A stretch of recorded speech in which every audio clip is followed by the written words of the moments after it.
Welcome, my friends, to another episode of Shoot First, Ask Questions Later. Today, we are joined by Rabbi Gil Student, and we are going to be talking about a tshuva of the Maharik and the unfortunate case of an inadvertent infidelity. Rabbi Gil Student is the editor of TorahMusings.com, a leading website on Orthodox Jewish scholarly subjects, and the book editor of the Orthodox Union's Jewish Action magazine. He writes a popular column on issues of Jewish law and thought featured in newspapers and magazines, including the Jewish Link, the Jewish Echo, and the Views. In the past, he has served as the president of the small Jewish publisher Yasher Books and as the managing editor of OU Press. Rabbi Student serves as the director of the Halacha Commission of the Rabbinical Alliance of America and is also currently serving his third term on the executive committee of the Rabbinical Council of America. He has published 4 English books and is currently preparing for publication. Points of Contention, celebrating 20 years of controversy and debate on the Herhurim Torah Musings website. It should be B'Shah Tova Mutzlachas. And I have to give Hakar Satov to you, Rabbi Student. I can't say I've made much of a dent of a contribution to Torah Musings, but I believe Torah Musings for English language halacha online is perhaps one of the best repositories. If you're looking for some kind of contemporary halacha or anything of that sort, Torah Musings should be one of your first addresses. So, Rabbi Student, it's an absolute schus and privilege to have you with us today. And also, I have the Makar Tov that you are going to be our first guest unpacking a tshuva of the Maharik. So maybe you want to just tell our listeners and myself who the Maharik was and why we are going with this particular tshuva today. Sure, Rabbi Kurtz, thank you very much for inviting me to this podcast. It's an honor and a pleasure.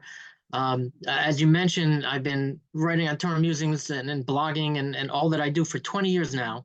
And you've been a part of that for a year when you had your regular column. And it's just been such an amazing experience, a life-changing experience, and I hope I've contributed somewhat to some people's learning, but it's also very much enhanced my own learning. And I wouldn't be here if not for that. You wouldn't even have invited me. So let's get to the topic, because we have half an hour to discuss this amazing tshuva of the Maharik. The Maharik was named Rav Yosef Cologne. He lived in the 1400s in Italy. Actually, he was born in France. He was part of the Ashkenazic tradition from France, and they moved to Italy because of persecution. In the 15th century, there was continuing persecution in France and in Germany, while Italy was going through the Renaissance. And for a large part of the 15th century, there was peace among the Italian city-states, and there was a huge influx of Jews from France and Germany and from elsewhere. There were medical schools in Italy. There were allowing Jews to go to medical school. There were a lot of young people. There was really intellectual ferment in that whole place. And Maharik he was educated by his father. I don't know if he even went to yeshiva, but his father was one of the Gedolei Hador. And Maharik was just an Ilui, a genius, a child prodigy. And because he had no formal pedigree, he started off as a Melamed. He taught little kids. But quickly, people realized that this guy's a genius. He was appointed the Rav and the Rosh Yeshiva in Pavia in Italy, and his yeshiva flourished because he was just so amazing. People flocked to him. And in terms of halacha, people started sending him questions from all over the place because they really appreciated his analysis and his answers. So he was getting shilohs from Germany, from France, from Sephardic countries, because Italy is on the Mediterranean. So you also have Sephardic influence there, and Spain is not that far away either. So this particular tshuva I find fascinating. I first learned about it in yeshiva because it's very lumdish. It has a lumdish quality to it. It's quoted lahalacha and Shulchan Aruch, and the poskim debate it constantly because it is an incredible stringency. It's a real chumrah.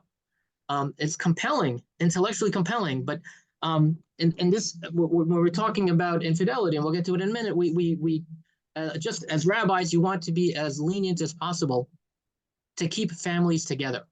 There's a tshuva of the Trumas Hadeshin who quotes the Maharan Rutenberg, who says that when it comes to keeping families together, we're very makel. We want to keep families together. Even other areas, Maharan Rutenberg was machmir, but That's just a general rule. Just like when it comes to agunas, we try to be makel as possible. So too here. And as we'll see, the Maharik has a chumrah, but it's very hard. Nobody ignores a Maharik. Everybody discusses it.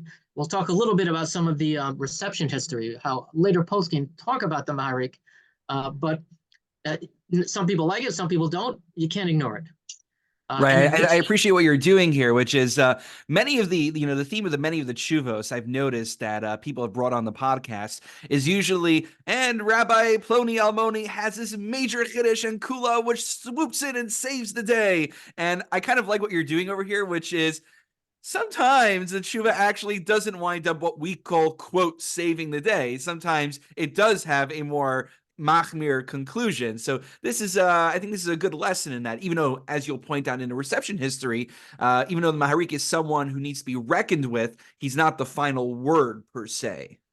Yeah, I think that's well said. And as we'll see, it's not only his subject and his conclusion and his arguments. He also uses an unusual methodology, which strikes me as a little bit shocking, a little scandalous. Oh. But once you take a step back, you realize maybe it's not so bad. It's actually so let's get started. Get started. The case, we don't know the exact case before the Maharik that came to him, and that's also surprising because it's really strange. There's the shaila. The question is, a married woman committed adultery, but she thought it was halachically permissible. She thought it was mutter. Set some background. The Gemara in Sota Chav Zayin Amud Beis, that when a woman, an a married woman, commits adultery, she is forbidden to her husband, and she's forbidden to the man she committed adultery to. They have to get divorced, and she can't have an affair and then marry that guy after she gets divorced. It doesn't work that way. Halacha doesn't allow that. There's a surah labal and a surah laboel. The other thing to know, though, is that there's a discussion in Gemara and Shabbos about Omer mutter. If someone thinks something is mutter and you do it, what are you? Are you considered, you do it intentionally. You intend to turn the light switch on, but you think turning the light switch on is mutter. You don't know that the halacha doesn't allow it. So are you a shogeg? Are you a mazid? What are you? So generally we paskin that Omer mutter is shogeg. If you think it's mutter, you're considered a shogeg. You only accidentally commit the sin. Mm-hmm. So you would think if a woman commits adultery thinking it's halachically permissible, she should be Omer mutter. She thinks it's mutter, and she's a shogeges, and therefore she's allowed to remain married to her husband. That rule of asur labal, asur laboel doesn't apply because she's shogeg. It was an accident. Right. So the issue is that it's ambiguous as to what piece of data she was missing. The Ramah himself, quoting the Maharik, makes that distinction, which is either shesavra shabaylahu, did she think that this man was her husband, or she just thought it wasn't her husband, but it was not znus for her to engage in this act. It's very hard. So the case of if she thinks it's her husband, that's actually mentioned in a Gemara. That would be a clear shogeg. But here it sounds like the Kala teacher just never told her this is not allowed. I mean, it's just really weird. It's really weird. Cover that one. So later tshuvas actually tell us different cases where this is applied to, and they're mind blowing. Here's the Shem. We'll get to it. But so how does the Maharik answer his question? The answer is he quotes a pasuk in Parshas Naso when talking about a sota. The pasuk says Uma'ala vo ma'al. It's Bamidbar Perek Hey pasuk Yud Beis. Uma'ala vo ma'al. The woman, the wife, rebelled against her husband, or she betrayed him. And the key word is bo, him, not ba Hashem. She didn't rebel and betray Hashem. She betrayed her husband. That's the Maharik focuses on that. And he says, so you see, if it was a betrayal of Hashem, so she thought it was mutter, so that would be a shogeg, and she wouldn't be asr to her husband. But here, she betrayed her husband knowingly, intentionally. She just didn't realize it was halachically forbidden. And since it was a betrayal to her husband, and let me take a step back, by the way. When I use the words like betray, when we're talking about infidelity, there are real people listening to this podcast. And I just want to emphasize there's a lot of emotions, people who have been involved in cases like this and situations, there are a lot of emotions that surround it. And I'm not trying to be insensitive to that. And every case is different. Everybody needs to talk to their own rabbis and their own, mental health professionals. So let's put that aside. I hope nobody gets offended or triggered in any way by what we talk about. But if in a case of adultery, of infidelity, one spouse betrays the other. Every circumstance is different. But since this woman, when she committed adultery, beshogeg, infidel, she was infidel. She thought it was mutter, but she still knew it was not her husband.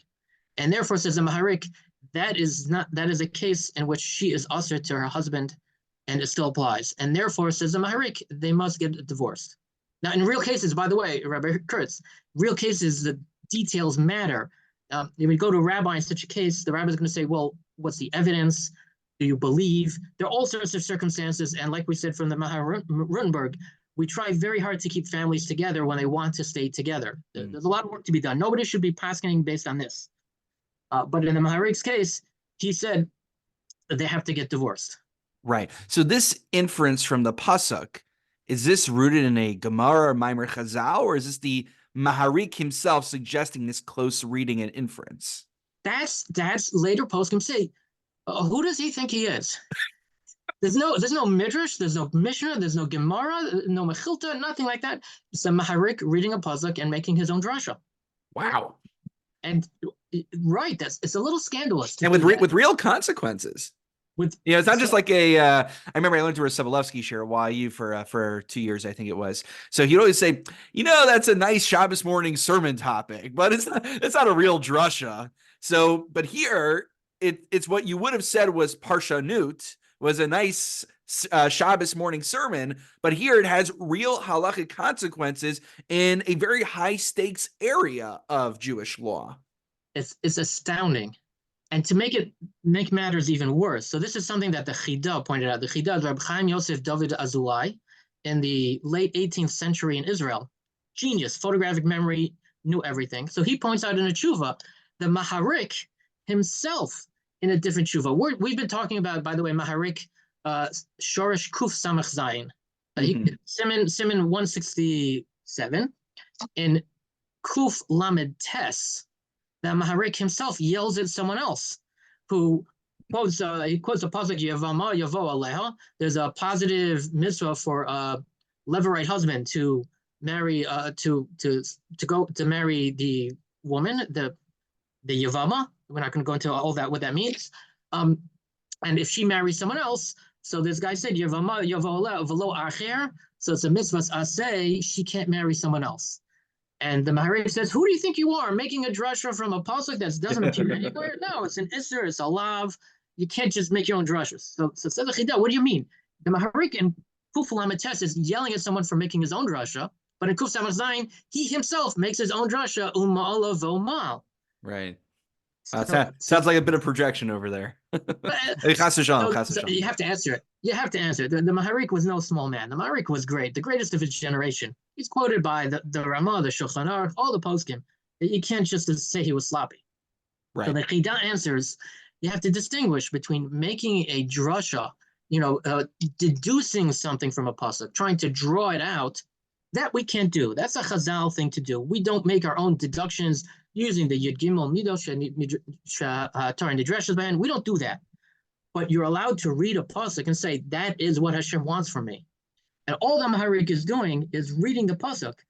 Uma'ala v'omal. That's the pasuk. He doesn't make any drasha. He says, that's the pasuk. I'm reading the pasuk. And he's not the only one to do that. When you look into it, so for example, Rav Avram ben Arambam does this consistently in what we have of his Perish al Torah. We have Bereshis and Shmos. He does it consistently to be machmir, meaning he knows what Chazal says. What Chazal read in the pasuk is halachically binding. But if he reads a pasuk and he sees something else in there, he says, you know what? We got to follow that also. Machmir, he'll read a pasuk kipshuto, pshat. The Rav Avram ben Arambam will read pshat in the pasuk and be machmir based on that.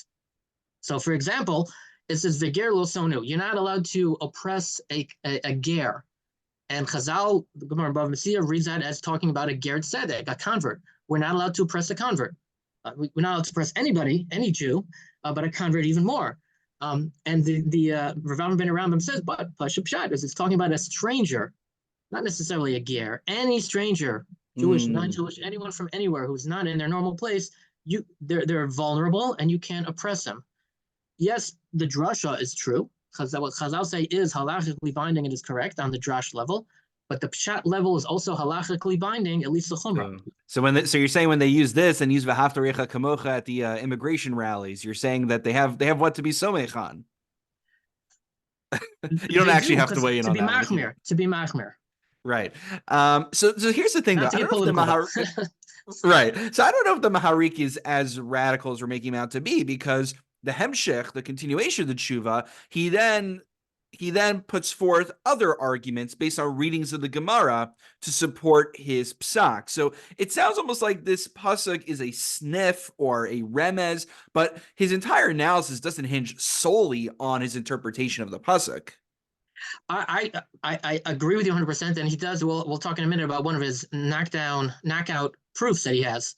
But the core, I think the core is this pasuk, and then he brings proof from the Gemara to show that it's correct. And even though there's no drush of Chazal must have been assuming this. And let's go straight to the proof, because we're. Oh yeah, and like, with Purim coming up, I mean, I love that you chose this tshuva with your Ruach HaKodesh, something to do with Esther and Mordechai, one of the popular sugyos. Exactly. So with the run up to Purim, it's perfect timing. So I think we should give a little background here. The Gemara in Megillah, Tesvav Amud Aleph, talks about, first of all, Esther and Mordechai were married, which is not obvious from the Megillah. And then, but I remember once it occurred to me that the Megillah's Esther is really a story about intermarriage. And it's so strange that we would be celebrating the story of intermarriage because Esther was married to Achashverosh, who wasn't Jewish. But when you look in the Megillah, it's very, very clear this was not her choice. It always says Vati lo kach, Esther. Every single place, Esther was taken. She was forced into it. It's not like she voluntarily intermarried. She was forcibly taken and forced to be the wife to Achashverosh. No, at the beginning of the story. Right. And there was one time where that changed. And when Mordechai tells Esther about Haman's plot, evil plot, and Esther says, and tells her, you have to go to Achashverosh and you have to plead our case. And she says, wait, but then I'll be going willingly. The way the Gemara reads it, I'll be going willingly to Achashverosh, which means I will be committing infidelity, intentionally. Mm-hmm. She could have just stayed away from Achashverosh as much as possible, but she's actually going to him, and she knows what's going to happen when the queen goes to the king. And they understand the pasuk kasher avadti to mean, okay, that means I'm not going to be mutter to Mordechai anymore. That's what I'm losing. She's losing her husband by going to Achashverosh to plead the Jewish case. She's losing her husband. Right, and Maharik says, and chaser shalom, that we would ever think that cast aspersions on the intention and kavanah of Esther had the loftiest of motivations and intentions, and nonetheless we say kasher avadati, she still couldn't go back to Mordechai because it was categorically adultery at that point. Right. So the Maharik says, even if the infidelity is a mitzvah, it is ma'alavo ma'al. She is betraying her husband, and she becomes usher to him. So he says, in our case also, even if she didn't know what she was doing, it might not have been an avera, might not have been a sin, but it still was a betrayal of her husband, and the woman should be usher to her husband. Right. The line at the end of the tshuva, he spells it out in such clear terms. Right?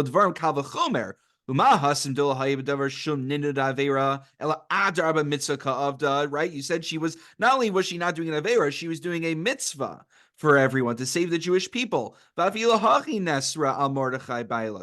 certainly in the case of Isha Shezinsa Bayalo Kol Shekain she has to her love, certainly in this case where she didn't have exactly the loftiest of intentions, and now we're just darshaning technicalities, it would stand to reason that Kal V'chomer, she would not be permitted back to her husband if Esther herself, the tzaddikus, couldn't be. And like we've been saying before, this is really a tough pill to swallow. To think that, and you know what? Let's go straight to another tshuva of the Shvus Yaakov. The Shvus Yaakov was a Yaakov Reisher at the early 1700s in Germany. He actually gives a case of what it would be to have an inadvertent infidelity. And there's a group of Jews traveling. They went to a hotel, including a husband and wife. Mm-hmm. And when they got to the hotel, a bunch of non-Jews, Germans, really a bad crowd, started getting violent with them and threatened to, and probably were going to kill them all. And this woman, with her husband's permission, her husband's consent, I mean, everybody's consent, seduced the leader of the pack. And because of her seduction, as she slept with him, everybody got to live. The group backed down and didn't try to kill them anymore. So what was so the case is, what did she do something wrong? She saved everybody's life, but it was adultery, it was infidelity. And the Shvus Yaakov says that's the case of the Maharik. Essentially, it's onus, it's coerced. She was forced into it. She didn't do it willingly, which is perhaps even better than Esther, who went willingly. This woman didn't do it willingly. She said to save everybody's life, but Lamaisa, Umal of Omal, it wasn't her husband. Right. It's just it's not a matter of kavana. It seems almost, it's just categorically, objectively, something took place. It's not a matter of intent. It's a, what do you call, like, strict liability. I forget what the legal terms for these things are, but that seems to be the case. So what's the, just tell us, what's the reception history? Is the Maharik accepted la halacha? I see it's quoted in the Ramah, but I'm sure there's more conversation following that. So the Ramah in Even Ezer Kufayin Ches Gimel, so he quotes this Maharik la halacha. The Mefarshim, some of them accepted, some of them don't. Even on the page of the standard Shulchan Aruch, so there's a big big Chochmas Shlomo at the bottom by Reb Shlomo Kluger, and he argues with it. The Shvus Yaakov, though, he defends it. There are other tshuvas before. The Shvus Yaakov quotes a tshuvas Beis Yaakov, who disagreed with the Maharik, and the Shvus Yaakov rejected. The Shvus Yaakov is very important in halachic history, and he was convinced by it. And the Shvus Yaakov, he distinguishes. He makes an important distinction, a lumdish distinction, about where there is an onus. Is the onus on the act, or is the onus on the circumstance? If there's onus is on the act, that's rape. A woman is not, that's not infidelity at all. Right. If the onus is on the bigger circumstance, like this woman who tried to save her traveling party through the infidelity, so that there's no onus on the act, and therefore the act is not considered onus. It's considered mezid. She did it intentionally, even though there were bigger circumstances. The onus doesn't apply to that. Wow. So do we know how modern day poskim fall out on this one, how they rule? Or is this like kind of, I mean, naturally these are all private cases, but do any poskim kind of go on record as to which way they may poskin in these cases? I could get closer to modern day. Okay. So the Binyan Sian, Rabbi Yaakov Edlinger in the 1800s in Germany. So he had a case. This is a wild case. This is Rabbi Kurtz. This is a wild case. Okay. Binyan Sian. Buckling up. Kuf Nun Dalid. Okay, this woman lived in a village.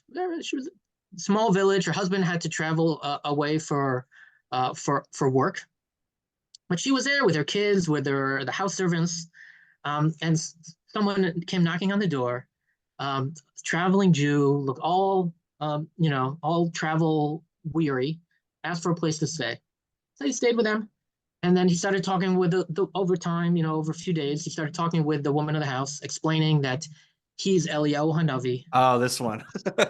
And, if she sleeps with him, not only will she have Mashiach, she give birth to Mashiach, she will also, if she waits till Tuesday and she opens up her cabinet, she'll find it's full of gold coins. So he appealed to her idealism, and he appealed to her basic greed. And she was thrilled by the idea. The guy had a few nights with her, then he left. And then come Tuesday, and maybe, I don't know if you're old enough, but to me, this reminds me of the Popeye cartoon, I'll gladly pay you Tuesday for a hamburger today. Readers could Google that. So she waited till Tuesday, and then she opened up the cabinet, and there were no gold coins. And she said, oh my goodness, what have I done? So she quickly sent word to her husband to come home from wherever he was. He came back, and he freaked out. And they went to the rabbi and said, what do we do?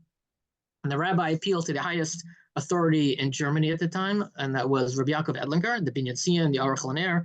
And he first he quotes a Maharik, and he says, okay, look, it was infidelity, but it was not intentional. She thought she was doing a mitzvah.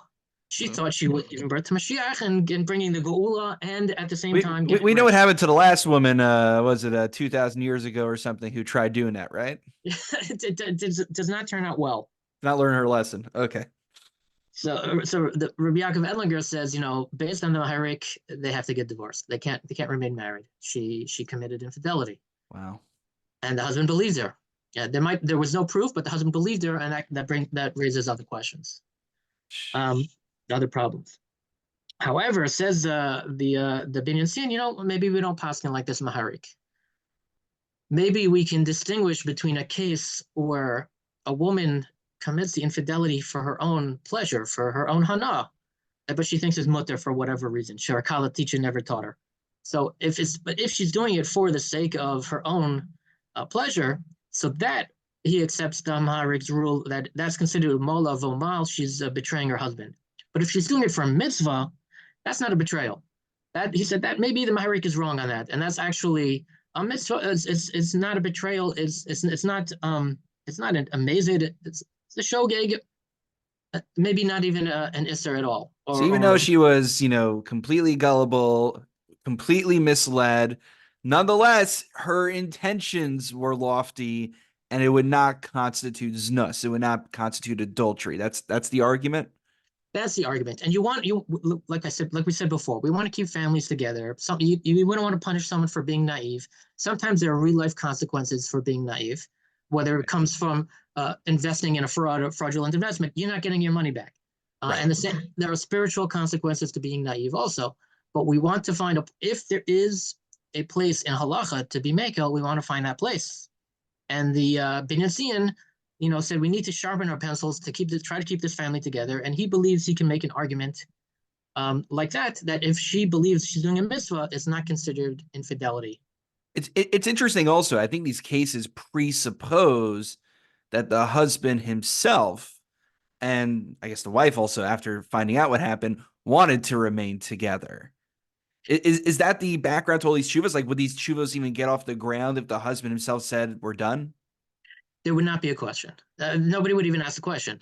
I believe, unless the woman refused to accept the get, and then it gets even more complicated. Yeah. But the presumption here is that you want to try to keep them together if they want to stay together.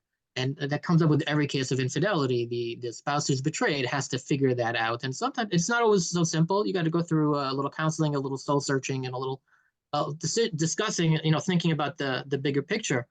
But 100%. And I'll reiterate, Rabbi Student, what you said earlier, which is, of course, we're talking about this academically from our literal armchairs, but right, these are real cases that happen throughout the centuries today as well. They're real consequences.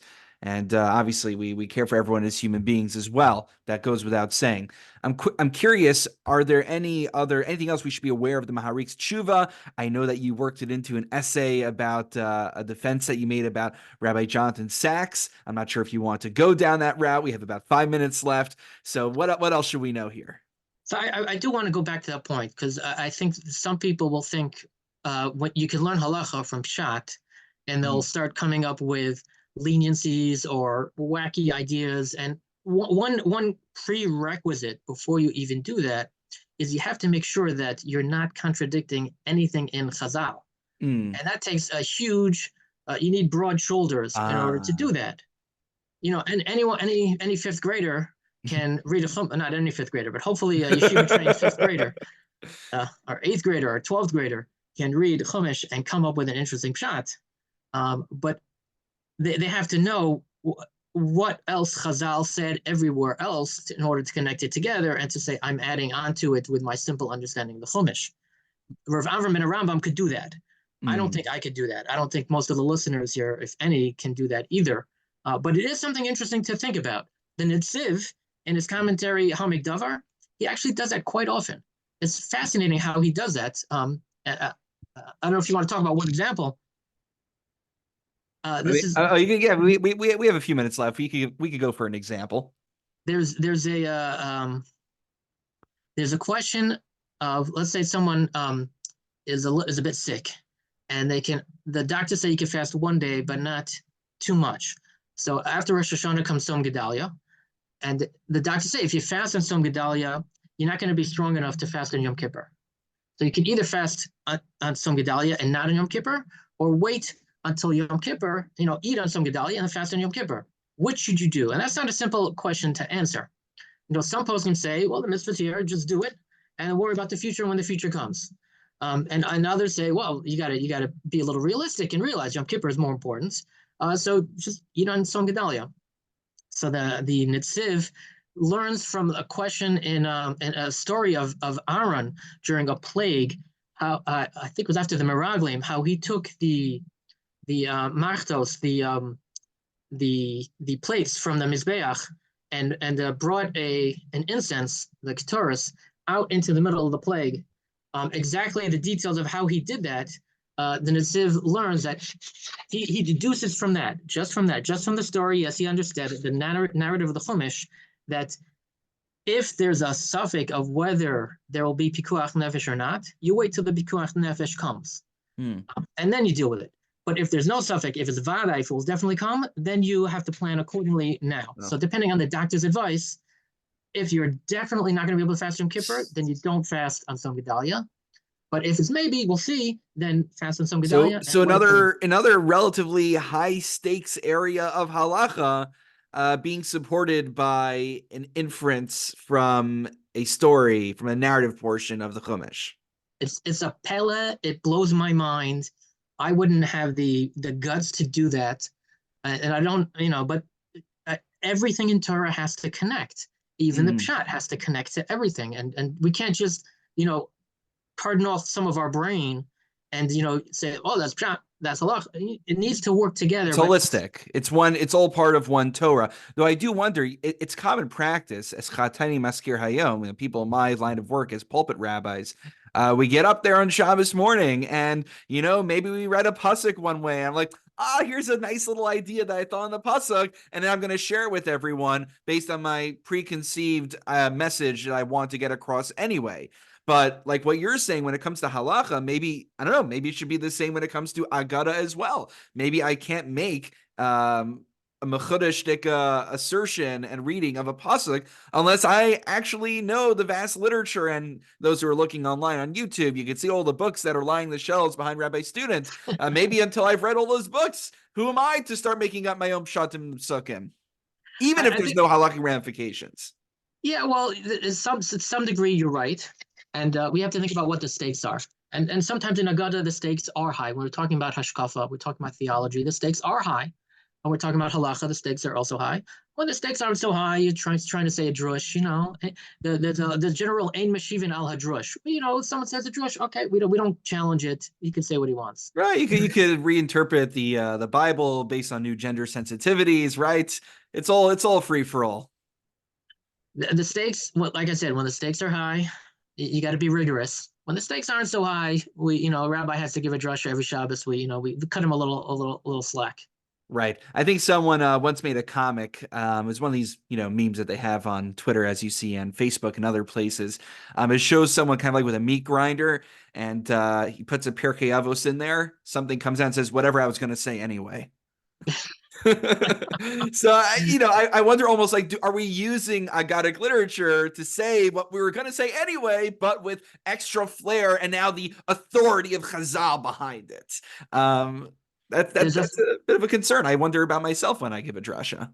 There's a footnote in Rabbi Yaakov Kamenetsky's Emes LeYaakov, towards the end of Bereshis, I forget exactly where he says just that. He says, when you see a drush, you're not seeing what the Chumash is trying to tell us, what Chazal is trying to tell us. You're seeing what the speaker is trying to tell us, using the Chumash and the Midrash as his tools. So, and that's okay. He doesn't. He leaves it without judgment, which I think means to be it's okay. Just take it as the opinion of the speaker for what it's worth. Right. Wow. So this is, I'm glad we got in this little bit of discussion at the end also. So Rabbi Student, I really appreciate all of the amazing things you shared with us with the Maharik, the other chuvos, and also what it has to do with Agada. In just our last minute or so, do you want to just tell us about any other future projects you're working on? I know you're doing so many amazing things with Torah Musings. I know you have a special Sefer celebrating 20 years coming out. What can we be looking forward to in the future from you?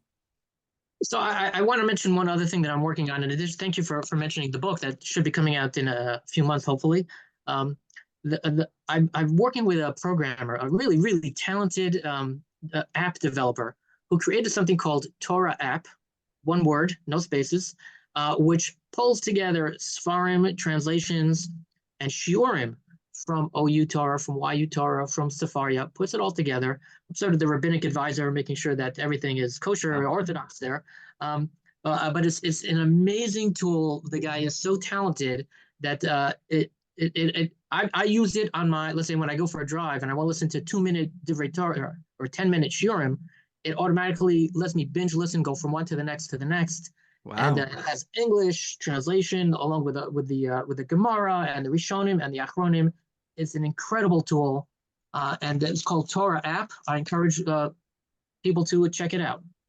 Okay, thank you so much. And maybe we'll put a link in the description for that. And Rabbi Student, it's such a huge schluss. I always learn from you, usually via written word. It's a pleasure to have you share your Torah Shabbat Peh with us.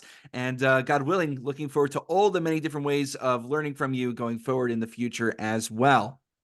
Thank you so much. I wish you hatzlacha with your family and your community and your shul, and continue growing and doing wonderful things. Shkayach v'chein leman.